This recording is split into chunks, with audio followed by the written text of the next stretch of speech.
2,000 years later. डर डर डर दोस्तों, डर ही है जिसने अभी तक आपकी मैथ्स की इम्प्रूवमेंट को और ग्रोथ को रोक के रखा है। इतना ज़्यादा डर गए हैं आप मैथ्स से कि अब आपको कोई भी सवाल हो, छोटा सवाल हो, इजी सवाल हो, मुश्किल सवाल हो, कोई भी हो या कोई थ्योरी ही क्यों ना हो, कुछ भी फॉर्मूला आपको टफ लग रहा है कि यार इतने सारे फॉर्मूला हैं, इतने हार्ड हार्ड फॉर्मूला हैं, कैसे होगा, मैथ्स बहुत हार्ड है। इतना ज़्यादा आप डर चुके हैं ना, इतनी दहशत आपके मन में आ चुकी है कि अब आप कोशिश भी करके अपनी मैथ्स नहीं सुधार पा रहे। सबसे पहले अगर आपको अपनी मैथ्स इंप्रूव करनी है तो आपको अपने अंदर का डर निकालना पड़ेगा।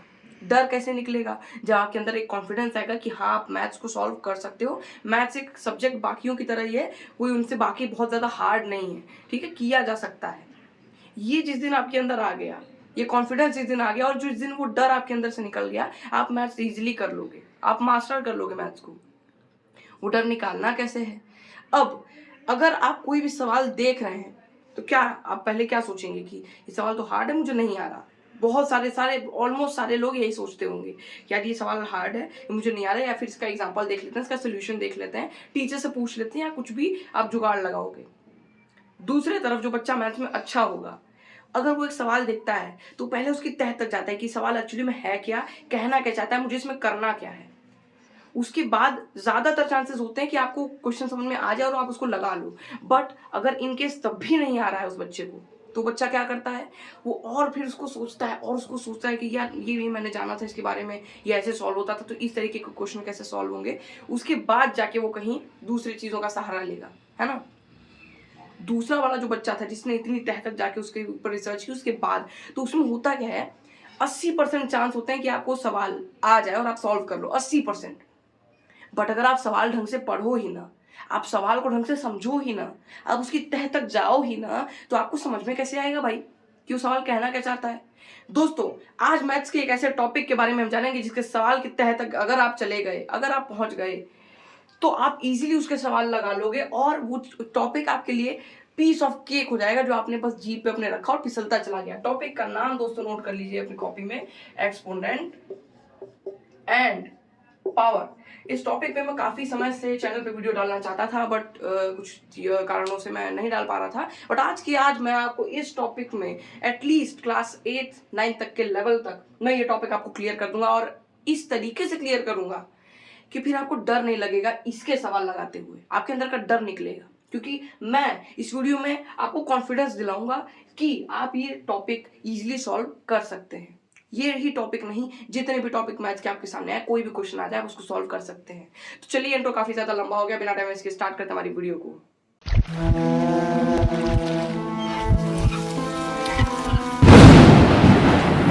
मैं आपको बताऊंगा लॉज ऑफ एक्सपोनेंट के बारे में, और इस वीडियो के बारे में मैं एक खास बात आपको बता दूं कि इस वीडियो के एंड में मैं आपको इस चैप्टर का लॉ यानी एक्सपोनेंट एंड पावर का माइंड मैप भी आपको दूंगा। कैसे दूंगा? इस वीडियो के एंड में मैं एक छोटा सा क्लिप लगा दूंगा जिसमें कि उसकी इमेज रहेगी, माइंड मैप की इमेज रहेगी, जिससे कि आपके और आसान हो जाए चीजों को समझना और आप उन चीजों को नोट करके बाद में याद कर सकें। सो लॉज ऑफ एक्सपोनेंट में हम यहाँ पे मेनली 7 लॉज के बारे में जानेंगे। पहला लॉ है हमारा a का पावर m इंटू a का पावर n। अगर आपका क्वेश्चन है, यहाँ a जो है, हम a को एक नंबर मान रहे हैं। ये जो a वेरिएबल है, मान लीजिए a कोई नंबर है, कोई भी नंबर आप सोच सकते हैं, ठीक है। और जो m और n यहाँ पे जितने वेरिएबल आपको दिखेंगे सब किसी न किसी नंबर को डिनोट कर रहे हैं यहाँ पे, ठीक है। तो मान लीजिए कि कोई भी एक नंबर है जिसके पावर में एक नंबर है। पावर मतलब समझ रहे हैं? पावर मतलब होता क्या है कि एक नंबर का उसी नंबर में उतने बार मल्टीप्लाई करना जितना उसके ऊपर पावर है। यानी कि अगर 2 के पावर में मान लीजिए 4 है, तो हम 2 का मल्टीप्लाई 2 में 4 बार करेंगे। समझ में आई बात? मतलब किसी भी नंबर के पावर में जो भी नंबर है उतनी बार उसी नंबर में मल्टीप्लाई। ये नहीं कि हम 2 4 8 लिख देना, गलत हो जाएगा। हमें 2 का ही मल्टीप्लाई 2 में 4 बार करना है, इसका मतलब होता है। सो कि ये क्लियर है। अब मान लीजिए कि ये आपका एक क्वेश्चन है जिसमें एक नंबर है a और एक और नंबर है a, यानी कि दोनों नंबर सेम हो बट जो उनका पावर हो वो अलग अलग हो। तो आप क्या करेंगे कि वो नंबर कॉमन लिख के और उसके जो पावर्स हैं उनको ऐड कर देंगे। क्लियर है? बहुत इजी है। मतलब क्या, 2 का पावर 2 अगर है, यानी 2 का स्क्वायर इंटू अगर 2 का स्क्वायर मान लीजिए 2 के पावर में 3 है, अब आप सोचोगे अब क्या करूं मैं पहले इन दोनों को सॉल्व करके तब ऐड करूं या मल्टीप्लाई करूं? नहीं दोस्तों, आप करेंगे क्या कि आप 2 को कॉमन लेके इन दोनों को कर देंगे ऐड, यानी कि 2 के पावर में 5। समझ में आ रही चीजें? बहुत ईजी है ये, बस समझने की देरी है, ठीक है। बस अगर आपका बेस जो कि नंबर होता है अगर वो सेम है दोनों और पावर डिफरेंट है तो आप दोनों को ऐड करके लिख दो, ठीक। नेक्स्ट लॉ, a का पावर m ब्रैकेट में फिर उसका होल पावर n। ये लैंग्वेज समझ में आ रही है ना? यानी कि a के पावर में m है, फिर उसको ब्रैकेट में करके हमने उस होल ब्रैकेट में n का पावर लगा दिया है। तो अपन करेंगे क्या कि a का a तो कॉमन ही रह जाएगा, ठीक है। a यहाँ पे निकाल के m और n का कर देंगे मल्टीप्लाई, ठीक है। यानी कि अगर 2 के पावर में यानी 2 का स्क्वायर है और उसके होल पावर में 3 है तो करेंगे क्या कि 2 का पावर 6 कर देंगे 2 और 3 का मल्टीप्लाई करके। क्यों करेंगे मल्टीप्लाई? क्योंकि ये लॉ है, यही रूल फॉलो करके हम क्वेश्चंस लगाते हैं, ठीक है। होप से क्लियर होगा। यानी कि अगर आपका एक बेस है और उसके ऊपर 2 पावर लगे हैं इस तरीके से, यानी कि एक पावर कैजुअली जैसे लगता है और एक पावर ब्रैकेट में लगा है, तो हम उन दोनों का मल्टीप्लाई करके नंबर के ऊपर लगा देते हैं। नेक्स्ट, a का power m divided by a का पावर n। जब इसको हमको सॉल्व करना होगा तो अपन करेंगे क्या कि a और a तो कॉमन है, वो तो हर बार कॉमन निकल जाएगा a। उसके बाद करेंगे क्या कि m और n को आपस में कर देंगे सब्ट्रैक्ट, यानी m माइनस n और उसके ऊपर पावर लगा देंगे। यानी कि अगर 2 का स्क्वायर है और 2 के पावर में 3 है डिवाइड में, तो करेंगे क्या कि इन दोनों को कर देंगे सब्ट्रैक्ट। अब हम कर क्या रहे हैं कि m में से n को माइनस कर रहे हैं। यहाँ m हमारा जो है वो छोटा है हमारे n से। स्टार्टिंग में अक्सर ऐसे आपको जो क्वेश्चंस होंगे ना वो ऐसे ही आएंगे कि जो हमारा m हो यानी जिसमें से हमें घटाना हो वो ज्यादा रहेगा। लाइक यहाँ 4 हो गया, तो अब आप क्या करोगे कि 4 में से 3 को कर दोगे सब्ट्रैक्ट, यानी कि 2 का पावर 1। और किसी भी नंबर के पावर में अगर 1 है तो आपको पता है कि अगर 2 का किसी भी नंबर के पावर में 1 है तो उसको वो सेम नंबर आ जाता है। क्यों? ये भी एक लॉ है। तो देखिए इस एक लॉ की मदद से आपने एक और लॉ जाना, क्या कि कोई भी अगर एक नंबर है a और उसके पावर में 1 है तो वो सेम नंबर आ जाता है, ठीक है। क्लियर ये बात? नेक्स्ट, अभी हमने क्या जाना कि अगर कोई भी नंबर्स हैं डिवाइड में हैं और वो दोनों नंबर सेम है बट उनके पावर अलग अलग हैं, तो उनके पावर को हम आपस में सब्ट्रैक्ट करके उनका जो डिफरेंस आएगा उसको हम ऐड कर देंगे नंबर के ऊपर, ठीक है। होप से क्लियर होगा। चलिए, अभी तक का टॉपिक अगर अच्छा लग रहा हो तो नीचे जाके वीडियो को लाइक कर लीजिए, क्योंकि मैं ऐसे ही और वीडियोस आपको देता रहूंगा। चलिए नेक्स्ट लॉ, a का पावर m इंटू b का पावर m। अब यहाँ पे देखिए कि ये जो हमारे वेरिएबल थे यानी कि जो नंबर थे, जो बेस था हमारा, वही बदल गया दोस्तों, है ना। ये जो हमारा a और b आ गया, पहले होता क्या था कि हमारा a और a था, ठीक है। अब क्या है कि a और b है, यानी कि नंबर चेंज हो गया, यानी कि अब हमारे पास वेरिएबल तो सेम है लेकिन हमारा नंबर बदल गया। अब क्या करें? ऐसे में डाउट हो जाता है। देखिए एग्जांपल हम लेके सॉल्व करेंगे। जैसे 2 है, 2 का स्क्वायर इंटू 3 का स्क्वायर, ठीक है। तो तब अगर आपके पास ऐसा सवाल आ गया है जिसमें कि हमारे पास जो नंबर है यानी जो बेस है वो अलग अलग है और जो पावर है वो सेम है, तो अपन करेंगे क्या? हम लोग करेंगे ये कि आपको पता है कि अगर हम वेरिएबल फॉर्म में लिख रहे हैं तो आपको एक बार पता होगा अलजेब्रिक एक्सप्रेशन से कि अगर दो वेरिएबल उनका हम मल्टीप्लिकेशन कर रहे हैं तो हम उसको जैसे a इंटू बी है तो हम उसे ए बी भी लिख सकते हैं, सेम मतलब होता है, ठीक है। तो यहाँ पे आपको ए बी दिख रहा है जो कि ब्रैकेट में है और उसके होल पावर में m है। ऐसा हमने क्यों किया? क्योंकि दो नंबर्स हमारे अलग अलग हैं बट उनकी पावर हमको सेम लगाना है। तो अब कैसे करें? अगर उनको ब्रैकेट में कर देंगे तो एक तरीके से हम उन्हें सेम मान सकते हैं कि उनका हम ब्रैकेट के अंदर पहले मल्टीप्लाई कर लेंगे और उसके ऊपर पावर लगा रहेगा, ठीक है। यानी कि अब हम करेंगे क्या, 2 इंटू 3 ब्रैकेट में और उसका होल स्क्वायर कर देंगे, ठीक है। क्लियर है? बहुत ईजी है, इसमें कुछ है नहीं ज्यादा, ठीक है। ये भी हमारा कॉन्सेप्ट ज्यादा हार्ड नहीं था बट थोड़ा सा समझना पड़ेगा चीजों को। नेक्स्ट रूल जो हमारा है, a और b दोनों अलग अलग बेस अलग अलग है और जो पावर है वो फिर से सेम है, लेकिन अब यहाँ पे केस क्या हो गया कि ये डिवीजन में है। अब क्या करें भैया? कोई नहीं, ये भी हम सेम तरीके से करेंगे जैसे हमने ये वाला किया था। कॉन्सेप्ट सब में सेम लगता है दोस्तों, बस अलग अलग थोड़ी थोड़ी चीजें चेंज हो जाती हैं। जैसे यहाँ मल्टीप्लाई में और यहाँ डिवाइड में है बट हमने केस सेम दोनों में तरीके से सॉल्व किया। कैसे? a बाई b था, हमने a बाई b को ब्रैकेट में करके होल पावर में n लगा दिया, जो कि यहाँ हमने किया था। a इंटू बी करके होल में n लगा दिया, m लगा दिया था ना। यहाँ दोनों पे पावर सेम है, बेस अलग अलग है, तो हम दोनों को क्या करेंगे, ब्रैकेट में करके उसके ऊपर वो होल में लगा देंगे, यानी कि वो दोनों के ऊपर लग जाएगा एक तरीके से। यानी कि हमने ब्रैकेट के ऊपर एक ही वेरिएबल लगाया, एक ही पावर, लेकिन वो लगा दोनों नंबर के ऊपर। सो होप सो कि यहाँ तक आपको बातें क्लियर होंगी। अच्छी लग रही हो अभी तक की वीडियो तो जाके लाइक कर दीजिए, और अगर अभी तक में कोई भी आपको डाउट हो, इन लॉज में कोई सा भी डाउट हो, तो आप कमेंट में इजीली पूछ सकते हैं, मैं आपको उसका रिप्लाई कमेंट में दे दूंगा, ठीक है। अब ए के यानी कि किसी भी नंबर के पावर में अगर 0 लगा हो दोस्तों, ये देखिए थोड़ा सा ट्रिक कर देता है। क्यों? क्योंकि इसके बारे में ज्यादा बच्चे जान नहीं पाते ना, अवेयरनेस नहीं है। अगर कोई सा भी नंबर है, फॉर एग्जांपल 4 या 40, और इसके पावर में लगा है 0, अब लोग सोचेंगे क्या कि यार किसी नंबर का अगर मल्टीप्लाई 0 बार करेंगे तो कितना आएगा, मतलब अगर हम 40 का मल्टीप्लाई 40 में 0 बार करेंगे तो कितना आएगा। 40 का मल्टीप्लाई करना ही नहीं 40 में, क्यों? क्योंकि ऊपर 0 लगा है। अगर किसी भी नंबर के पावर में 0 लग जाता है तो उसका आंसर हमारा सिंपली आ जाता है 1। क्यों? ये लॉ है, क्योंकि आप 40 का मल्टीप्लाई 40 में 0 बार तो कर नहीं सकते। कर सकते हैं क्या कि आप 40 को 40 में 0 बार मल्टीप्लाई कर रहे हैं? पॉसिबल है? नहीं पॉसिबल है। बट अगर किसी नंबर के पावर में 0 लगा हुआ है तो उसका आंसर हम सिंपली 1 लिख के वो इक्वेशन को छोटा कर देते हैं। क्यों? क्योंकि कंफ्यूजन हो जाएगी। और ये मैथ्स यही कुछ ऐसी चीजें आ जाती हैं मैथ्स में जिसके कारण कि बच्चों को मैथ्स पसंद नहीं होती। मुझे खुद ये जो चीजें आ जाती है ना बीच में, एक कॉन्सेप्ट मुझे बताओ, अगर तुम्हें यही शो करना है कि ये 1 होगा, तुमने 0 लगाया, क्यों लगाना है 0 भाई? आता होगा मन में ना। यही दोस्तों होता है मैथ्स, यही तो है, वरना कोई भी ना कर ले, कोई भी ना समझ ले। मैथ्स को ऐसा ही बनाया गया है, ये बस चीजें हमें समझनी है, ठीक है। एटलीस्ट 12th तक तो आपको समझनी है। ये सब चीजें हो सकता है लाइफ में कभी काम ना आए, लेकिन इनके पीछे की जो मेहनत रहेगी वो दोस्तों आपको काम आएगी, ठीक है। अगर कोई सा भी नंबर है, मैं दोबारा रिपीट कर रहा हूँ, फॉर एग्जांपल 40 है और उसके पावर में लगा है 0, तो आप उसका 1 लिख के, यानी कि ये जो इक्वेशन है हमारा, इसका आंसर 1 आ जाएगा, सिंपल। क्यों आ जाएगा? अगर कोई प्रूफ करने को बोले, रीजन पूछे, तो आप सिंपली बोल दोगे just because of the laws of exponent the law number 6, a के पावर में 0 लगा के इज इक्वल टू 1, यानी कि ये आपको लिख के वहां पे क्वेश्चन में खत्म कर देना है क्वेश्चन को, ठीक है। ये लास्ट लॉ के बारे में, जो कि है लॉ हमारा, अगर किसी भी नंबर के पावर में माइनस में कोई नंबर है, मतलब अगर जो हमारा पावर है वो माइनस में है, तो हम क्या करेंगे? देखिए, हमें पहले हम आपको ये बात बता दें कि लॉज ऑफ एक्सपोनेंट पावर में कभी भी ऐसा क्वेश्चन सॉल्व नहीं किया जा सकता जिसमें जो पावर हो वो माइनस में हो, कभी सॉल्व ही नहीं किया जा सकता। तो हमें करना क्या होता है कि हम इस जो माइनस में वेरिएबल है पावर में जो लगा है, इसे हमको बनाना है प्लस।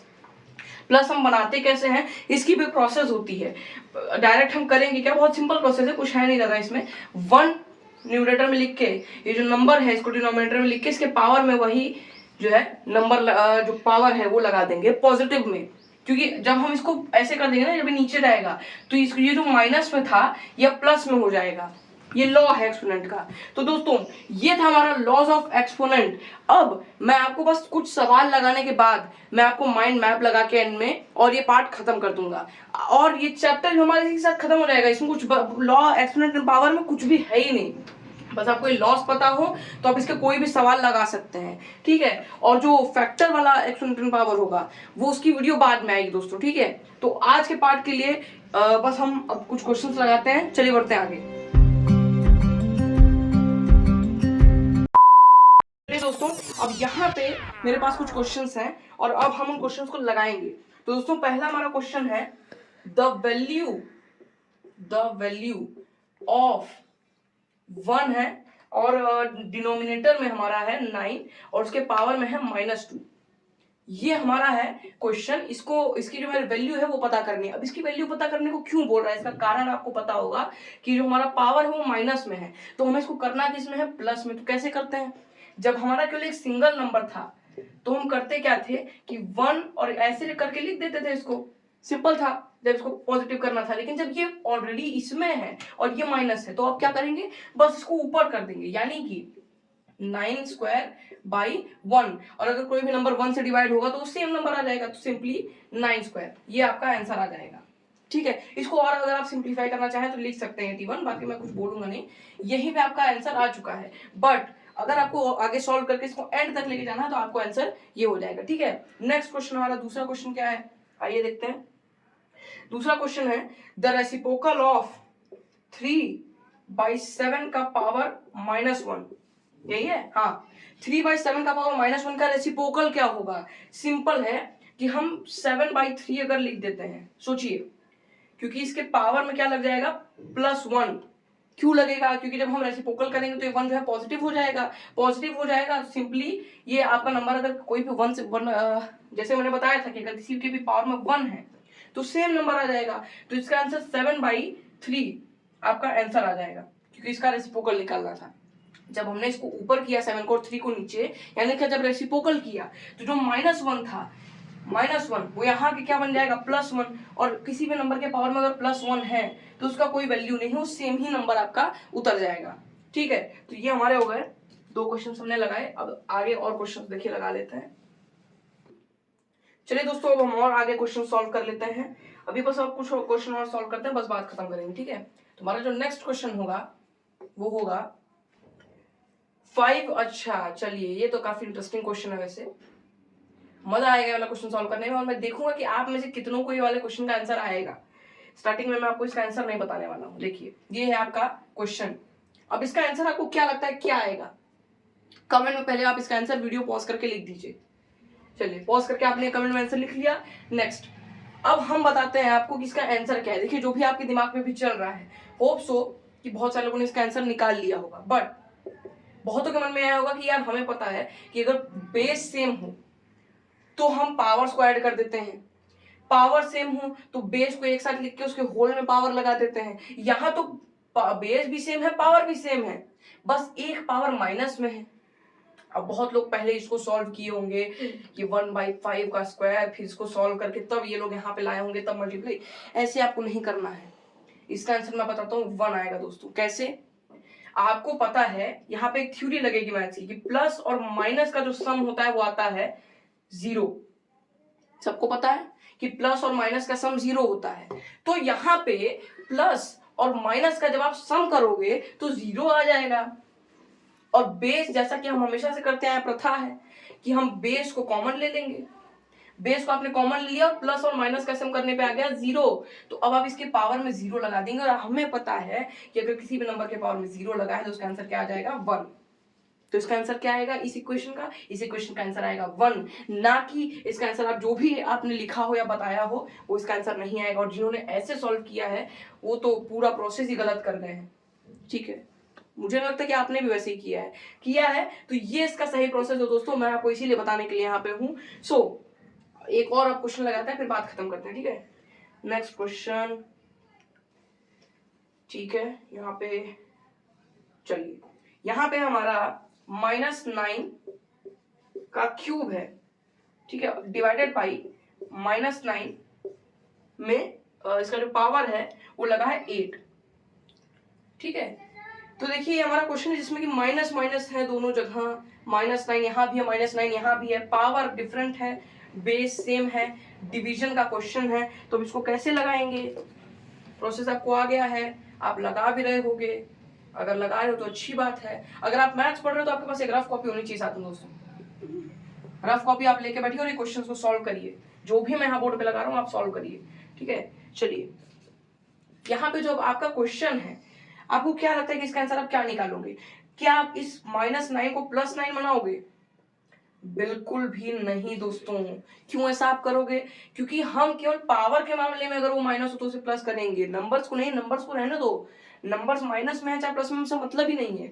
अब इसको सॉल्व कैसे करेंगे? देखिए, यहाँ पे जो आपका क्वेश्चन है वो कह रहा है कि -9 दोनों जगह है, a के पावर में 3 है, a के पावर में 8 है। अब देखिए, जैसा कि हमारी हमेशा की प्रथा है कि हम बेस तुरंत उतार लेंगे, तो पहले हम बेस उतार लेते हैं।